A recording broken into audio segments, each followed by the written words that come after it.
Hello दोस्तों, ये कहानी है दहेज और दूरियां।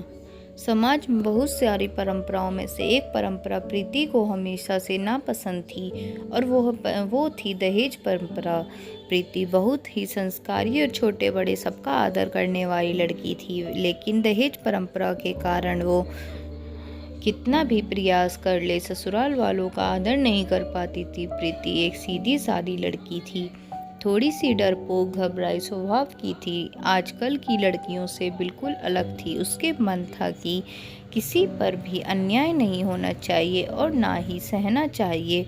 ऐसे स्वभाव की प्रीति जब शादी करने का विचार करती है तब उसका डरपोक स्वभाव की वजह से उसका रिश्ता टूट जाता है। एक लड़के जो उसके घर वालों को पसंद आता है, लड़के की तरफ से भी प्रीति को पसंद कर लिया जाता है। लड़के को तनख्वाह बहुत कम होती थी, लेकिन लड़के के घर के लोगों की अच्छी परिस्थिति होती है।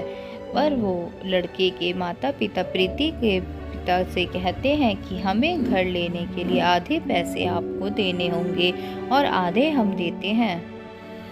शादी के दोनों तरफों का खर्चा भी आपको करना होगा, ऐसी शर्त रखी। शादी पक्की करते हैं।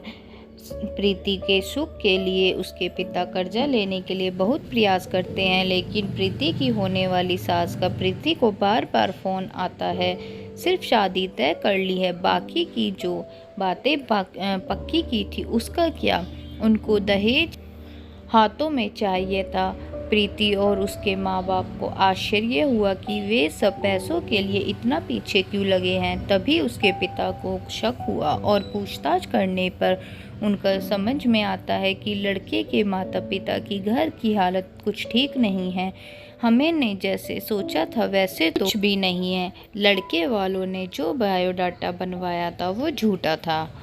लड़के को तो तनख्वाह भी ही नहीं है। लड़के के पिता जैसे तैसे काम करके घर का खर्चा चलाते थे। ये सब मालूम होने पर क्या करूं ये उनको समझ नहीं आ रहा था, क्योंकि शादी तोड़ नहीं सकते, सगाई हो चुकी थी और अब शादी तोड़ी तो समाज में बदनामी होगी और फिर से लड़की की शादी नहीं होगी।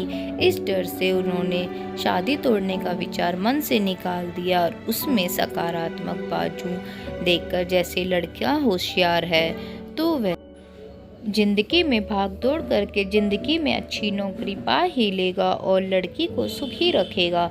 जो हमने आधे पैसे फ्लैट के लिए दिए हैं वह लड़की को ही मिलेंगे। ये सब बातों का विचार किया और जैसे तय किया था वैसे ही शादी हो गई। प्रीति के पिता ने दोनों तरफ शादी का खर्च भी उठाया और लड़के के पिता को दहेज की रकम भी दी। शादी होने के बाद लड़का होशियार होने के कारण उसे अच्छी नौकरी मिली। जब फ्लैट लेने की बात आई तो प्रीति के ससुराल वालों ने उन्हें पूरी रकम देने की बजाय 20 लाख की बजाय 5 लाख ही दिए। खुद के पास से तो दूर उसके पिता ने दिए हुए पूरे पैसे भी उन्हें नहीं दिए और घर आने तक प्रीति के पिताजी ने दिए हुए पैसों का ब्याज भी खुद के पास रखा। ये सब बातें तो प्रीति को खटक रही थी।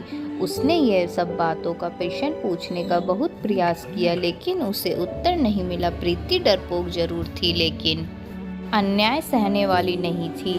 उसने हर समय सवाल और जवाब का हिसाब मिलने की अपेक्षा न होने के कारण उसे ससुराल वालों के लिए जरा सी भी आदर उसके मन में नहीं था।